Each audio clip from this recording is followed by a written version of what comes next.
এত বড় ইমাম, যিনি ইমামে আজম, সমস্ত ইমামদের ইমাম, তিনি বলতেছে আমি আল্লাহর ওলির সোহবতে না গেলে 2 বছর যদি তাসাউফের চর্চা না করতাম আমি ইমাম আজম আবু হানিফা ধ্বংস হয়ে যেতাম।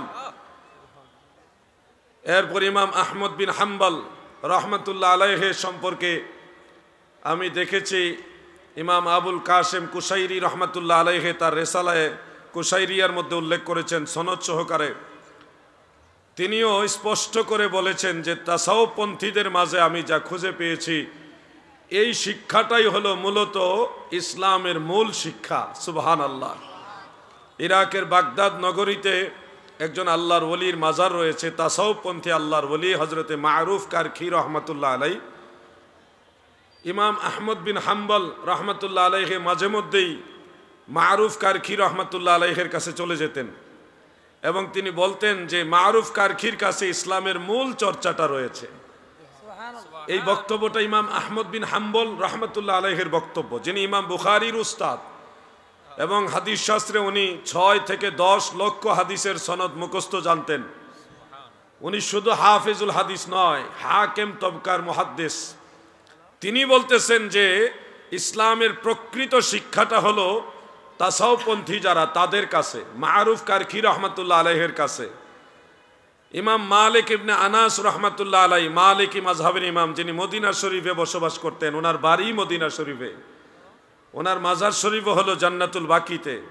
তিনি বলেন মান তাফাক্কাহা ওয়ালাম ইয়াতাসাওয়াফ ফাকাত তাফাসসাকা, যে ব্যক্তি শরীয়তের ফিকহ শাস্ত্র চর্চা করলো কিন্তু তাসাউফ চর্চা করলো না সে ফাসিক।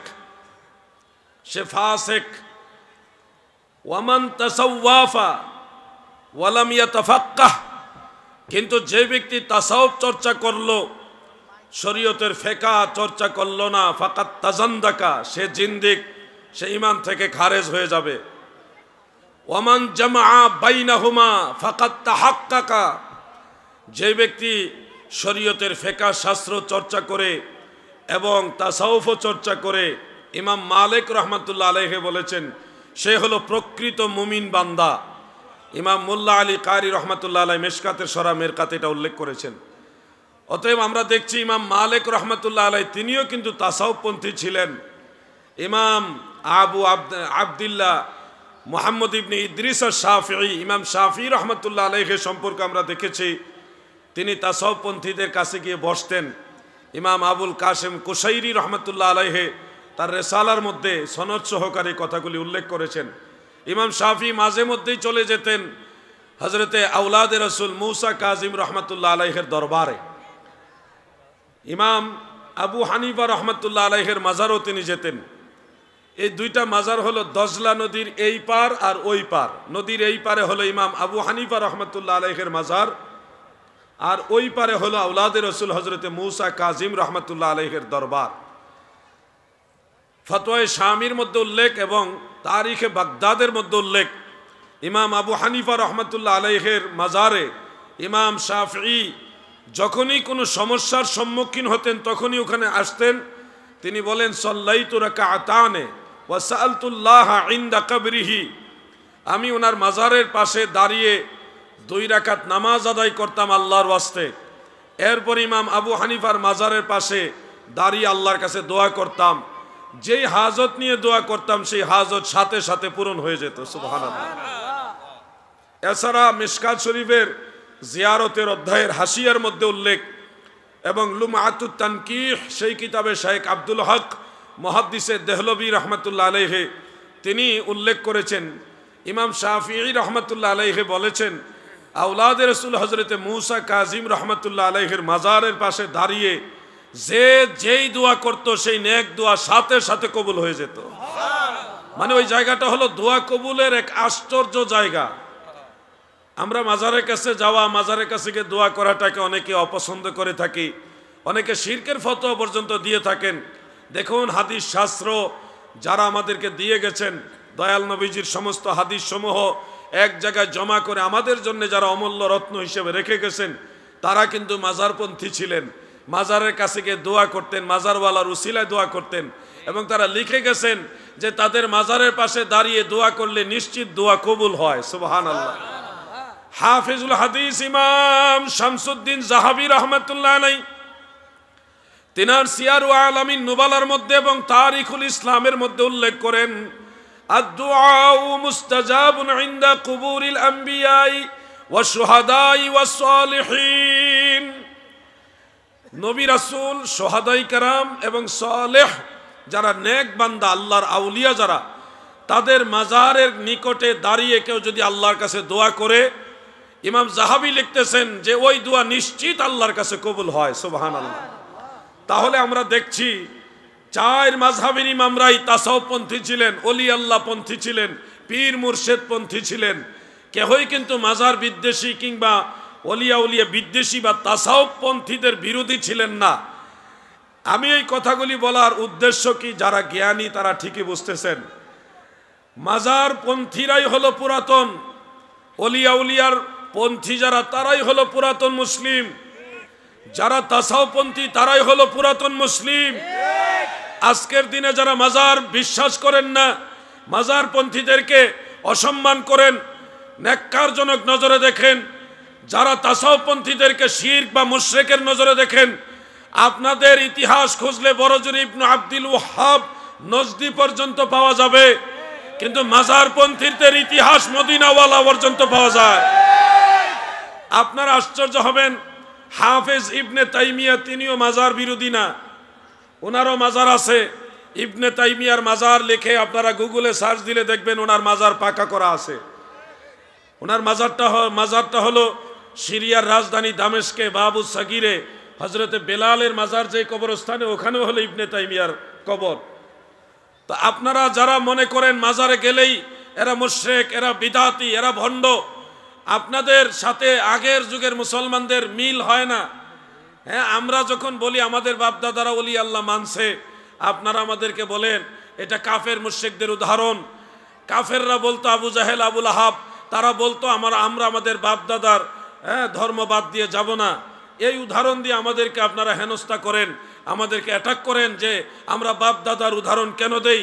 দাদু, আপনি কি একটাবার ভাবেন না আবু জাহাল, আবু লাহাব তাদের বাপদাদা ছিল কাফের ও মুশরিক, কিন্তু আমাদের বাপদাদা কাফের মুশরিক না, আমাদের বাপদাদা হলো মুসলমান।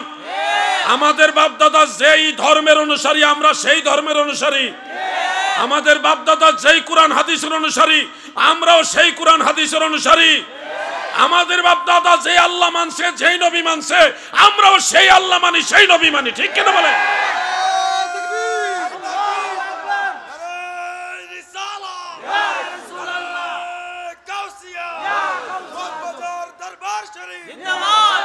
এজন্য আপনাদেরকে বুঝতে হবে, বাপদাদার উপমা কাফের মুশরিকরা দিয়েছিল, তাদের উপমা গ্রহণযোগ্য নয়। কারণ তাদের বাপদাদা মুসলমান তো ছিলই না, বরং কাফের মুশরিক ছিল, অন্য ধর্মের অনুসারী ছিল। আর আমাদের বাপদাদা ছিল হযরতে শাহজালালের অনুসারী, খাজা গরিব নওয়াজের অনুসারী, হযরতে মুজাদ্দিদ আল ফিসানির অনুসারী। আমাদের বাপদাদা ছিল বড় পীর আব্দুল কাদের জিলানীর অনুসারী।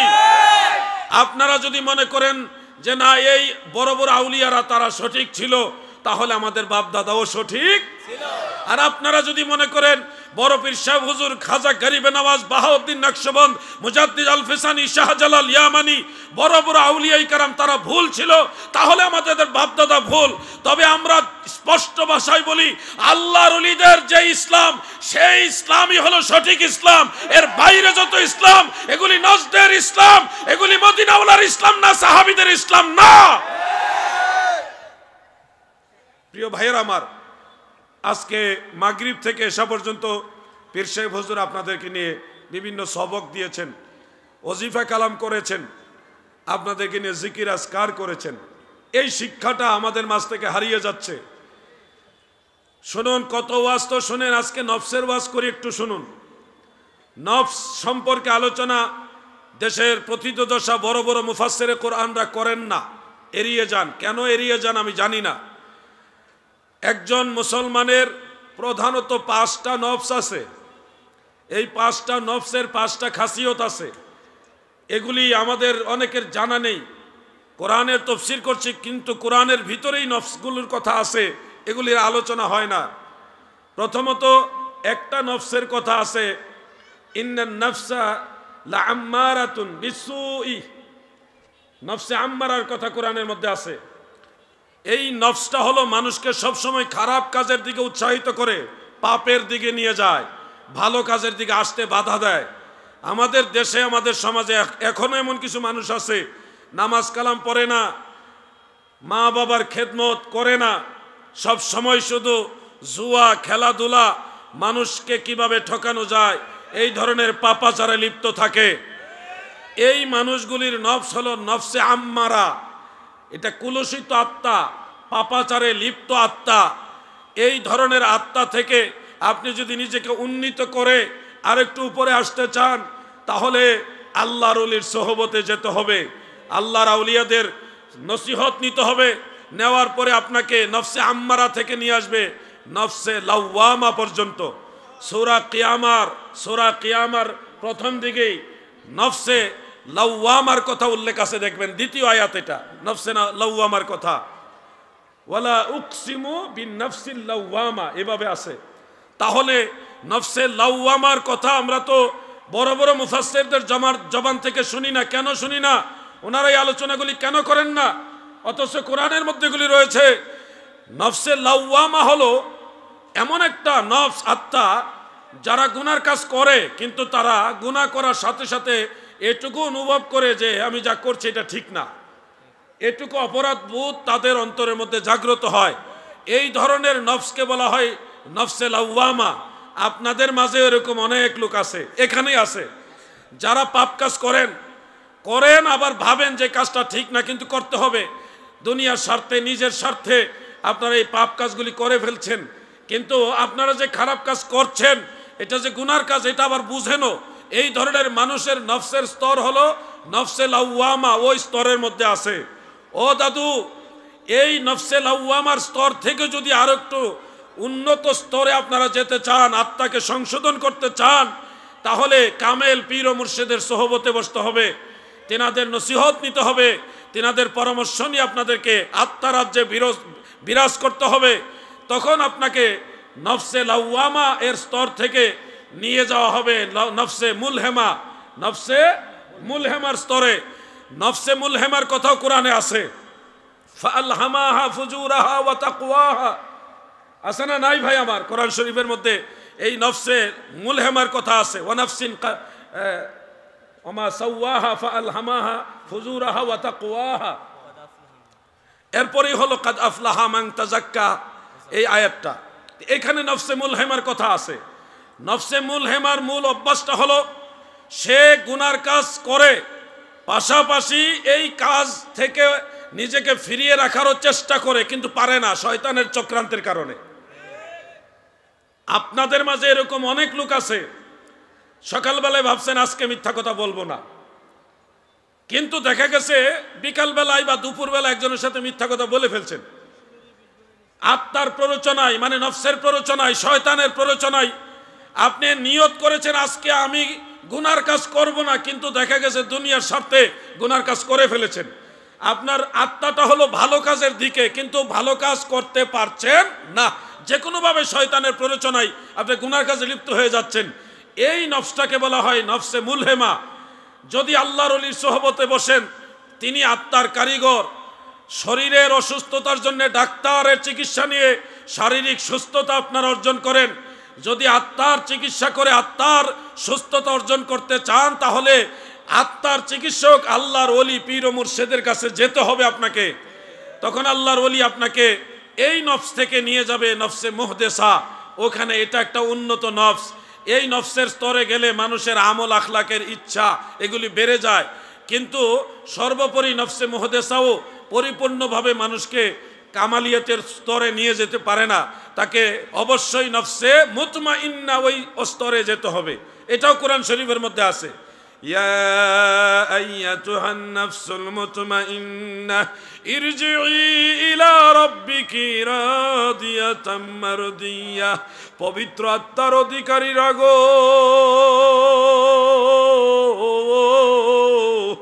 তোমরা সন্তুষ্টি চিত্তে রবের দিকে প্রত্যাবর্তন করো। এই নফসকে আমার আল্লাহ বেশি ভালোবাসেন, এটাকে বলা হয় নফসে মুতমাইন্না। 5টা নফসের মধ্যে এই 5 নম্বর নফসটা হলো আল্লাহওয়ালাদের নফস। এই নফস যাদের হয়েছে, এই স্তরে যারা উন্নীত হয়েছে, তাদের অভ্যাস হবে তারা গুনার কাজ করতে চাইলেও করতে পারবে না, বাধা দিবে। ধরেন আপনি একজন পীরের মুরিদ হয়েছেন, এখন একজনে বলতেছে আসো ক্যারাম বোর্ড খেলবো, ক্যারাম বোর্ড খেলবো। আপনি ভাবছেন আমি একজন তরিকতপন্থী মানুষ, আমার জন্য এটা মানায় না, এই ক্যারাম বোর্ড খেলাটা আমার কাজ না, এই মজলিস আমার না। একটা কথার কথা বলতেছি, একটা মজলিস যেখানে গুনার হওয়ার সম্ভাবনা আছে, ওইখানে আপনাকে অন্য লোকেরা বলতে দোস্ত আসো ওখানে যাই। আপনার মনের ভিতরে একটা কথা জাগ্রত হলো, আমি তরিকাপন্থী মানুষ, আমি অলি ভক্ত মানুষ, পীর ভক্ত মানুষ, এই মজলিসে যাওয়া আমার ঠিক না। ওই আত্মা আপনাকে, মানে নফসে মুতমাইন্না আপনাকে ওই খারাপ কাজ থেকে অটোমেটিক ফিরায় রাখে, এটাকে বলা হয় নফসে মুতমাইন্না। এই স্তরে গিয়েই আপনি আল্লাহর অলি হতে পারবেন, আরো উপরের দিকে যেতে পারবেন।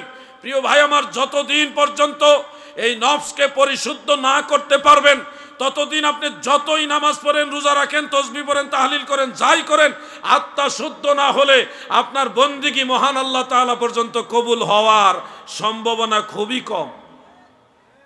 কেন কম? আত্মা যদি শুদ্ধ না হয়, আপনার নফস যদি আপনার পবিত্র না হয়, তাহলে নামাজে কোনোদিন আপনার হুজুরি কাল হবে না। নামাজের মধ্যে ওয়াসওয়াসা আসবে, দুনিয়ার চিন্তা আসবে, আর এই ধরনের নামাজ আল্লাহ তাআলার দরবারে কবুল হয় না। আমার দয়াল নবীজি বলেছেন, قال رسول الله صلى الله عليه وسلم إن الله تعالى لا يقبل من عملكم إلا ما كان له خالصا رواه النسائي। আল্লাহর হাবিব বলেন, উম্মতেরা গো, ওই আমলগুলো আমার আল্লাহ কবুল করেন না যে আমলগুলি আমার আল্লাহর জন্য খালেস ভাবে করা হয় না।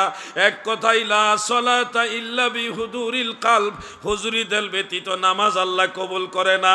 আমার দাদু ভাইরা গো, নফস যদি পবিত্র না হয়, আত্মা জগতে যদি আপনি উন্নীত আত্মার অধিকারী না হন, আপনার বন্দিগিগুলি পরিপূর্ণতা হাসিল করবে না।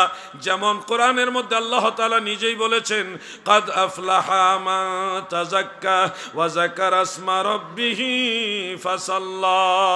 অবশ্যই সফল কাম হবে ওই মানুষগুলো যারা আত্মাকে শুদ্ধ করেছে, ওয়াযাকার আসমা রাব্বিহি, এবং রবের নামের জিকির করে, ফাসাল্লা, অতঃপর নামাজ আদায় করে। নামাজের কথা বলছে সবার শেষে, নামাজের কথা বলার আগে আমার আল্লাহ মাওলার জিকিরের কথা বলছে।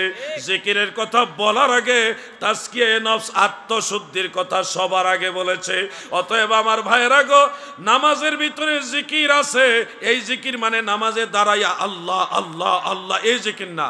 আকিমুস সালাত আলি জিকিরি, এই জিকির মানে নামাজে দাঁড়ায়া ইল্লাল্লাহ ইল্লাল্লাহ, ওই জিকির না। এই জিকির হলো নামাজে মহান আল্লাহ তাআলাকে স্মরণ রেখে, নামাজে সূরা কেরাত, রুকু, সেজদা সব কিছু করা, ওই স্মরণ রাখাটাকে বলা হয়েছে এখানে জিকরুল্লাহ, আল্লাহর জিকিরের নামাজ। এই জন্য তাসাউফপন্থী যারা আছে, তারা যখন নামাজ পড়ে, তাদের নামাজটা পরিশুদ্ধ আত্মার অধিকারীদের নামাজ। এই নামাজ আল্লাহ তাআলার দরবারে কবুল হয়। আজ না হয় কাল বুঝবেন। আমাদের যুবক ভাইয়েরা, যুব সমাজকে আমি বিশেষ করে অনুরোধ করব, আপনারা আল্লাহর ওলিদের সোহবতে গিয়ে বসেন। যদি আল্লাহর ওলিদের সোহবতে আপনারা না বসেন, বহু রকম শয়তান আছে, তারা এসে আপনার ঈমানকে নষ্ট করে দিবে, আমলকে নষ্ট করে দিবে। একজন এসে বলবে এভাবে দোয়া করা যাবে না, তার ফতোয়া মোতাবেক আপনি দোয়া ছেড়ে দিতে বাধ্য হবেন, কারণ ওই শায়েখের সাথে ইলমি মোকাবেলা করার মতো যোগ্যতা আপনার নাই। আরেকজন এসে বলবে এইভাবে জিকির করা যাবে না, তার কথা শুনে আপনি জিকির বন্ধ করে দিতে বাধ্য হবেন, কারণ তার কথার সাথে মোকাবেলা করার ক্ষমতা আপনার নাই। আরেকজনে বলবে শবে বরাত, শবে মেরাজ, এই রাত ওই রাত এগুলির মধ্যে কোনো নামাজ নাই, তার কথা শুনে আপনি নফল বন্দিগি ছেড়ে দিতে বাধ্য হয়ে যাবেন। তার প্রটেস্ট করার মতো ক্ষমতা আপনার নাই, আপনি সাধারণ মানুষ, ইলমে দ্বীনের পরিপূর্ণ জ্ঞান আপনার নাই। আরেকজন এসে বলবে কবরস্থানে, মাজারে যাওয়া যাবে না, ওখানে হাত তুলে দোয়া করা যাবে না, তবারক করা যাবে না, এই করা যাবে না, সেই করা যাবে না। এইভাবে দেখবেন যুবক ভাইয়েরা, আপনারা আল্লাহর ওলিদের সোহবত থেকে দূরে থাকার কারণে চতুর্মুখী নফসে আম্মারার অধিকারী এই ছোট ছোট শয়তানরা আপনার ঈমানও নষ্ট করে দিবে, আমলও নষ্ট করে জাহান্নামের লাকড়ি বানিয়ে ছাড়বে। এজন্য বাঁচতে হলে যুব সমাজ তোমরা যদি দুনিয়া এবং আখিরাতে কল্যাণ চাও, ভালাই চাও, তাহলে আল্লাহর ওলিদের সোহবতে যাও। যদি ঠকিতে না চাও হাটে এসে বসো, পীরের নিকট যে ঘেসে হৃদয়া সেই মহা উপদেশে মনে মুখে মুহাম্মদ শব্দ বলো। আল্লাহুম্মা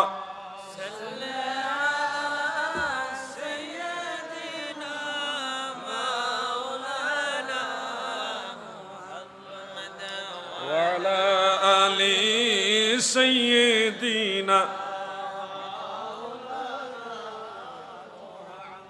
আমি আপনাদেরকে তথ্য নির্ভর কিছু কথা বলার চেষ্টা করব। আশা করি আপনারা মনোযোগ দিয়ে শুনতেছেন এবং শুনবেন। মনোযোগ দিয়ে শুনছেন, আমি দেখতেছি শুনতেছেন। এই ধরনের ওয়াজ খুব কম হয়। অনেকে দাঁড়িয়ে দাঁড়িয়ে শুনছেন, ওনারা খুব মনোযোগ দিয়ে শুনতেছেন, আমি লক্ষ্য করছি। ওনারা যদি বসে বসে শুনেন আরো একটু ভালো হবে, মাহফিলের মজলিসের সৌন্দর্য আরো বাড়বে, আমারও কথা বলতে ভালো লাগবে। আর কথাই বলবো আধা ঘন্টা, এইটুকু সময় আশা করি আপনাদের আন্তরিকতার সাথে উপস্থিতি পাবো। তবে বসার কথা বলছি এই কারণে, চলে গেলে তো হবে না, দাঁড়াইয়ে শোনা ভালো। আপনাদেরকে অনুরোধ করতেছি সম্ভব হলে বসেন। আমার আলোচনা হয়তো সবার ভালো লাগবে না, আমার আলোচনাগুলি এরকমই হয়, আমি কিচ্ছা কাহিনী খুব কম বলি। আর একটা ঘটনা বললো মানুষের শিখাইবার জন্য বলি, আন্দাজে বলি না। হাসান বসরি আর রাবিয়া বসরির কাহিনী শুনছেন না? শুনছেন না? আর সে আজিমের পায়ার নিচে লুকাইছে, কালবের ভিতরে লুকাইছে। হ্যাঁ, এরপরে রাবিয়া বসরি বিয়ে বসার জন্য হাসান বসরি রহমতুল্লাহ আলাই রাবিয়া বসরিকে বিয়ে করতে চাইছে। দুনিয়াতে বিয়ে হয় নাই, আখেরাতে বিয়ে হবে, হাসরের ময়দানে বিয়ে হবে, জান্নাতে বিয়ে হবে। এই কাহিনী শুনছেন না? আপনারা জীবনে কত সুবহানাল্লাহ বলছেন না? টোটাল মিথ্যা কথা, এটা একবারে টাটকা মিথ্যা ওয়াজ এগুলি। আরেকজন বলতেছে হযরতে হাসান বসরি ওয়াইস আল কারনী রহমতুল্লাহ আলাই নবীর মহব্বতে 32টা দাঁত ভাঙ্গা 32টা কুফরি করছে, নাউজুবিল্লাহ। চিন্তা করছেন? এই ধরনের বক্তাদের ওয়াজ আপনারা আবার শুনেনও বেশি, আপনাদের ভালোও লাগে বেশি। আমিও জানি হাসান বসরি কাহিনী, মনে রাখবেন হযরতে হাসান বসরি রহমতুল্লাহ একজন তাবেঈ, জলিলুল কদর তাবেঈ। উনি শেরে খুদা মাওলা আলী রাদিয়াল্লাহু আনহুর মুখের থুতু মুবারক পান করছে শিশুকালে।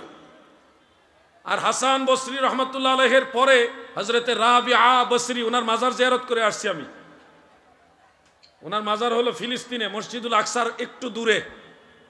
ওয়াত্তিনি ওয়াজ-জাইতুন, জাবালে জাইতুন যেটাকে বলা হয়, যে পাহাড়ের কথা সূরা 3-এর মধ্যে আসছে, ওই পাহাড়ের পাশেই হলো হযরতে রাবিআ বসরি। ওনার নাম কিন্তু রাবিআ না, উনি ওনার মা বাবার চতুর্থ কন্যা সন্তান ছিলেন।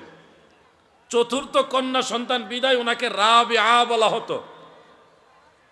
উনার সময়কাল আর হাসান বসরি রহমতুল্লাহ সময়কাল এক সময় না, মানে জীবনে কোনোদিন রাবিআ বসরি হযরতে হাসান বসরি সাক্ষাৎই পায় নাই।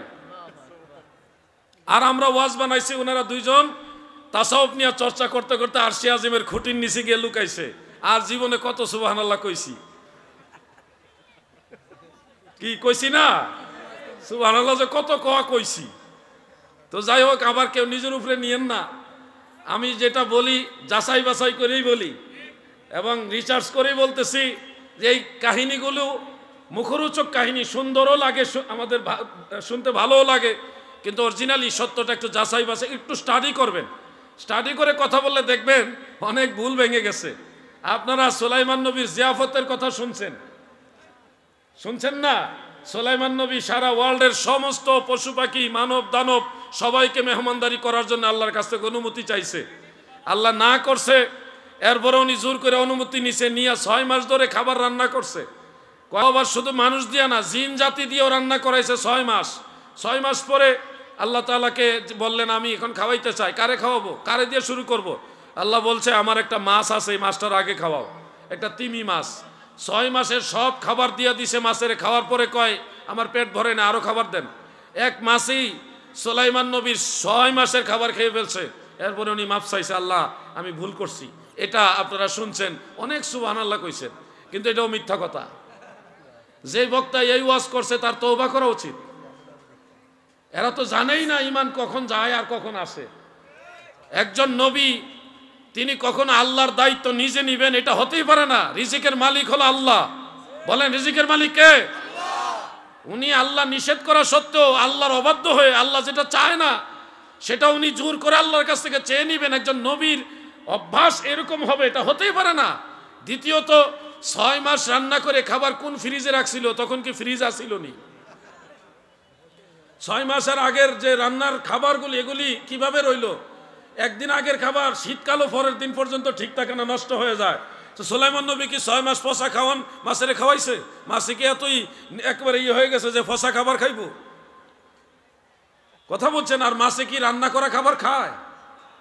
এই ধরনের যে কিচ্ছা কাহিনী, মুখরোচক কাহিনী আমি বললো আপনারা সুবহানাল্লাহর বন্যা বসাই দিবেন, কিন্তু এগুলি মিথ্যা কথা ভাই, এগুলি বলা যাবে না। এগুলি নবুয়তের শানের খেলাফ, নবীদের সাথে বেয়াদবি। যেই ইজ্জত সম্মান আল্লাহর নবীদের, ওই ইজ্জত সম্মানে রেখে ওনাদের নিয়ে কথা বলতে হবে। আপনারা শুনেছেন ইদ্রিস নবী জান্নাতে গেছে, ইদ্রিস নবী জান্নাতে গেছে, এবং অনেক বক্তারা বলে এখনো ইদ্রিস নবী জান্নাতে আছে। টোটাল মিথ্যা কথা। জান্নাতে সর্বপ্রথম যিনি যাবেন তিনি আমাদের দয়াল নবী। আমাদের নবীর আগে কোন নবী জান্নাতে যেতে পারবে না।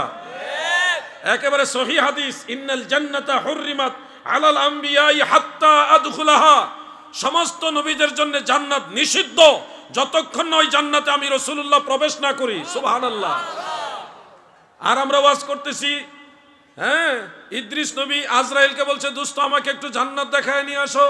আজরাইল বন্ধুর দাবি রাখার জন্য ওনাকে ডানার মধ্যে তুললেন, পাখার মধ্যে তুলে 7 আসমান পার হয়ে জান্নাতে ঢুকাইলেন।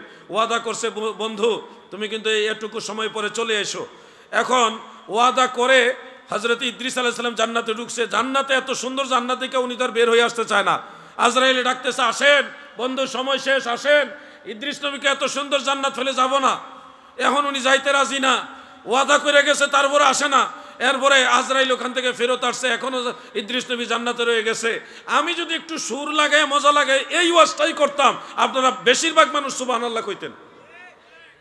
কিন্তু এটা টোটাল মিথ্যা ওয়াজ, অরিজিনাল ওয়াজ এটা না। এই ধরনের ওয়াজ যারা করে তাদের তওবা করতে হবে। আর নাইলে কোন সময় ঈমান গেছে উনি তার জানে না, টের পাইবে মরার পরে। আপনারা বলুন, আজরাইলের কোনো ক্ষমতা আসেনি আল্লাহর পারমিশন ছাড়া কাউকে আসমানের উপরে নেওয়া? জান্নাতে আমার আল্লাহর পারমিশন ছাড়া কোনো মানুষ যাবে, এটা কি কারো কোনো ক্ষমতা আছে নাকি? আজরাইল আলাইহিস সালাম আল্লাহর পারমিশন ছাড়া ইদ্রিস নবীকে জান্নাতে ঢুকাই দিয়েছে। আর নবীজি মেরাজে যাওয়ার সময়, আমাদের নবী মেরাজে যাওয়ার সময় প্রতি আসমানে জিজ্ঞাসা করা হয়েছে না, এরপরে ঢুকাইছে। আর আজরাইল আলাইহিস সালাম ইদ্রিস নবীকে নিয়ে জান্নাতে ঢুকে গেছে, আল্লাহর পারমিশন লাগছে না। মিথ্যা কথা যে বলে এটার পিছনে কিন্তু একটা আলামত থেকে যায়। এরপরে জান্নাতে ঢুকছে, ওয়াদা করছে, একজন নবী ওয়াদা করছে যে আমি এতটুকু পরে বের হয়ে আসব। ওয়াদা করার পরেও তিনি জান্নাত থেকে বের হয়ে আসে নাই। তার মানে বোঝা যায় গেল আল্লাহর নবী ওয়াদা খেলাপকারী। নাউজুবিল্লাহ বলেন। সাধারণ মুসলমান ওয়াদা খেলাপ করলে মুনাফিক হয়ে যায়। আর একজন নবিউল্লাহ জলিলুল কদর, একজন আল্লাহর রসুল, আল্লাহর নবী, উনি ওয়াদা খেলাপ করেছে। এটা আমরা কি সুন্দর ওয়াজ করতেছি আর সুবহানাল্লাহ গাইতেছি। এরপর উনি জান্নাতে রয়ে গেছে। এখন এগুলি মিথ্যা ওয়াজ। ইদ্রিস নবীর মূল ওয়াজটা হলো ওনার ইন্তেকাল লেখা আছে 4th আসমানে। ইন্তেকালের ঠিক পূর্বে আল্লাহ তাআলা আজরাইলকে বললেন তুমি যাও 4th আসমান থেকে ইদ্রিস নবীর রূহ মুবারক কবজ করো। আজরাইল তাকায় দেখে ইদ্রিস নবী জমিনে। ইদ্রিস নবী কোথায়? জমিনে। আল্লাহ আদেশ দিয়েছে ওনার রূহ মুবারক কবজ করতে হবে 4th আসমানে। আজরাইলে মিল পায় না, কেমনে কি? তখন ইদ্রিস নবী একজন ফেরেশতাকে অনুরোধ করলেন, জমিন থেকে অনুরোধ করলেন আমাকে একটু আসমানে নিয়ে যাও, আমার খুব ইচ্ছা, আমি আসমান দেখব।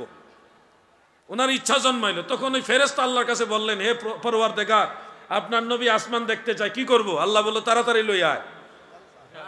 ওই ফেরেশতা আল্লাহর আদেশে ইদ্রিস আলাইহিস সালামকে 4th আসমানে নিয়ে গেল।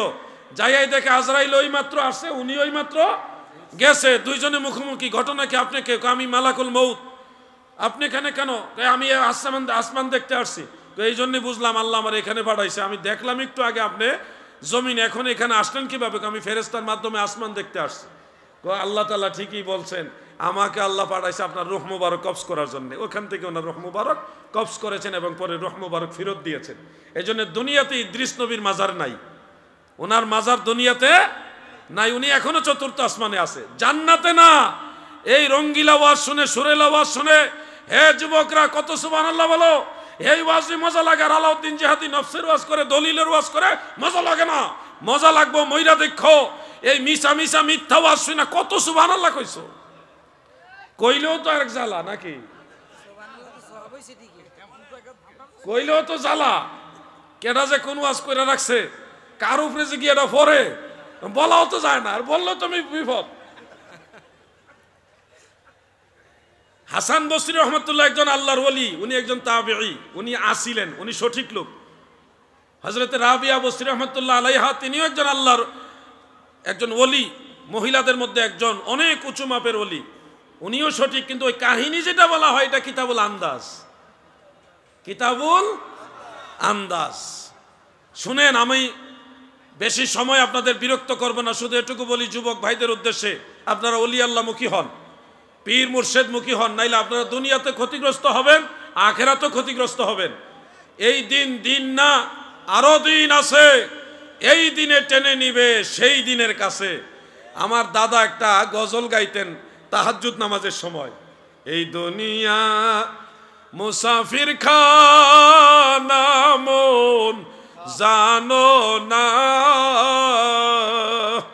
কত মানুষ আইলো গেল রইল না, বন্ধু নাই রে বান্ধব নাই রে, যেই জায়গায়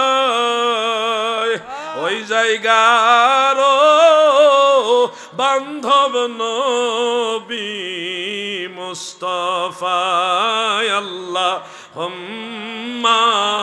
সাল্লি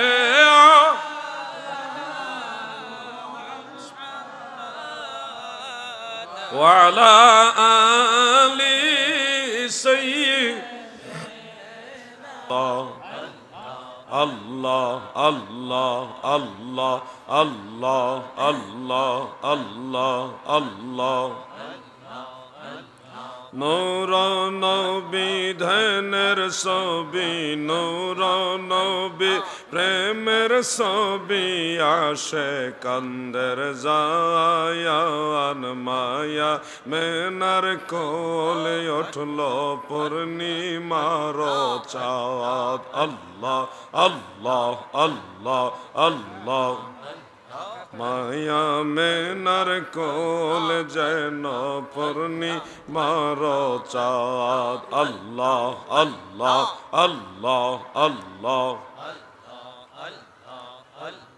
নূর নবী প্রেমের ছবি, নূর নবী ধ্যানের ছবি, আসে কান্দের জায়ান মায়া মেনার কোলে উঠল পূর্ণিমার চাঁদ, আল্লাহ আল্লাহ আল্লাহ আল্লাহ আল্লাহ। লা ইলাহা ইল্লাল্লাহু মুহাম্মাদুর রাসূলুল্লাহ সাল্লাল্লাহু আলাইহি ওয়া আলিহি ওয়াসাল্লাম। ভলিউমটা একটু ঠিক করেন, সাউন্ডগুলো বাড়ায় দেন।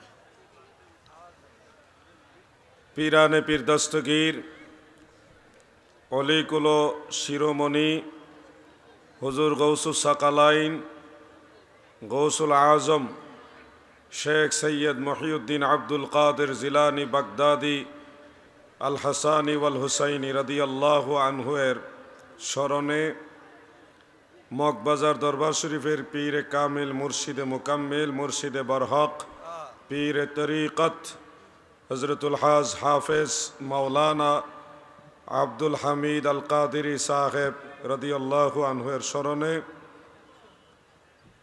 মগবাজার দরবার শরীফের পীরে তরিকত মুর্শিদে বরহক মুর্শিদে মুকাম্মিল আলহাজ হজরত মাওলানা হাবিবুল্লাহ আল কাদিরি পীর সাহেব কেবলা মাদ্দাজিল্লাহুল আলী সাহেব এবং পীরে তরিকত আলহাজ হজরত মাওলানা মাহবুবুল্লাহ আল কাদেরী পীর সাহেবের শুভ আগমন উপলক্ষে 25তম বাৎসরিক ওয়াজ মাহফিলে সম্মানিত সভাপতি সাহেব মাওলানা মোহাম্মদ আব্দুল মুবিন আখন্দ সাহেব, সভাপতি ব্রাহ্মণপাড়া উপজেলা আহলে সুন্নাতুল জামাত, প্রধান অতিথি জনাব হাজী মোহাম্মদ আমির হোসেন সাহেব, প্রতিষ্ঠাতা আফিয়া রশিদ হাফিজিয়া মাদ্রাসা ও সভাপতি ব্রাহ্মণপাড়া কেন্দ্রীয় ঈদগাহ কমিটি, বিশেষ অতিথি আলহাজ হাজী মুজিবুর রহমান সাহেব, জনাব নাজমুল হাসান সরকার সাহেব, জনাব মোহাম্মদ আমিরুল ইসলাম সাহেব সহ সম্মানিত আলোচকবৃন্দ, দিগার সুশিক্ষিত সমাজ, ওলামায়ে আহলে সুন্নাত, সর্বস্তরের মুমিন মুসলমান ভাইয়েরা, পর্দার আড়াল থেকে যারা শুনছেন সবাইকে আন্তরিক অভিনন্দন, মোবারকবাদ। শুরুতে আল্লাহ পাকের শাহী দরবারে শুকরিয়াতান আমরা সবাই বলি আলহামদুলিল্লাহ। পরম দয়ালু, মেহেরবান, সর্বশক্তিমান, মহাপরাক্রমশালী আল্লাহ জাল্লা শানুহু আম্মা নওয়ালুহুর রহমতের দুয়ারে আরও শুকরিয়া আদায় করি যে দয়াল আল্লাহ আমাদের মতো নালায়েক, নাচিজ, অধম, অযোগ্যদেরকে তিনার হাবিব নবী সরকারে দু জাহা সৈয়দুল মুরসালিন শাফিউল মুজনিবিন রাহমাতুল্লিল আলামিন, আমাদের দয়াল নবী, কুল কায়নাতের নবী, এমন একজন মহান নবীর উম্মত হওয়ার সৌভাগ্য মহান আল্লাহ আমাদের দান করেছেন। এই জন্যে শুকরিয়া তান আরেকবার বলি আলহামদুলিল্লাহ। প্রিয় হাজিরিন, প্রতি বৎসরই মাহফিলটা আয়োজন হয়। ব্রাহ্মণপাড়া এই থানার জন্যে একটা ঐতিহ্যবাহী মাহফিল হলো এই মাহফিল। এই মাহফিলে আপনারা যারা জড়ো হন, উপস্থিত হন, আপনাদের এই সকলেরই একটা উদ্দেশ্য থাকে যে দিন, মাযহাব, মিল্লাত, ঈমান, আকীদা, তরিকত, তাসাউফ সম্পর্কে কিছু জানবেন, শিখবেন। এই মাহফিলটা মূলত তাসাউফ কেন্দ্রিক মাহফিল। তাসাউফ এটা এমন একটা সাবজেক্ট, যে সাবজেক্টটা আমাদের মধ্যে যদি চর্চা না থাকে তাহলে ইসলামের মূল চর্চা আমাদের কাছ থেকে হারিয়ে যাবে। তাসাউফ চর্চাটা এটা কোনো পীর সাহেব বা কোনো দরবারের বানানো চর্চা নয়। আপনারা নিশ্চয় অবগত আছেন, ইমাম আজম আবু হানিফা রহমতুল্লাহ আলাইহে তিনিও তাসাউফপন্থী ছিলেন। শেখ আব্দুল আজিজ মুহাদ্দিসে দেহলভী রহমতুল্লাহ আলাইহে তার ইসনা আশারিয়ার মধ্যে স্পষ্ট উল্লেখ করেছেন, ইমাম আজম আবু হানিফা রহমতুল্লাহ আলাই বলেন, আমি যদি আউলাদে রসুল হজরতে ইমাম জাফর সাদিক রহমতুল্লাহ আলাইহের কাছে 2 বছর সোহবত না নিতাম, তাসাউফ চর্চা না করতাম, তাহলে এই নুমান বিন সাবিত ধ্বংস হয়ে যেত।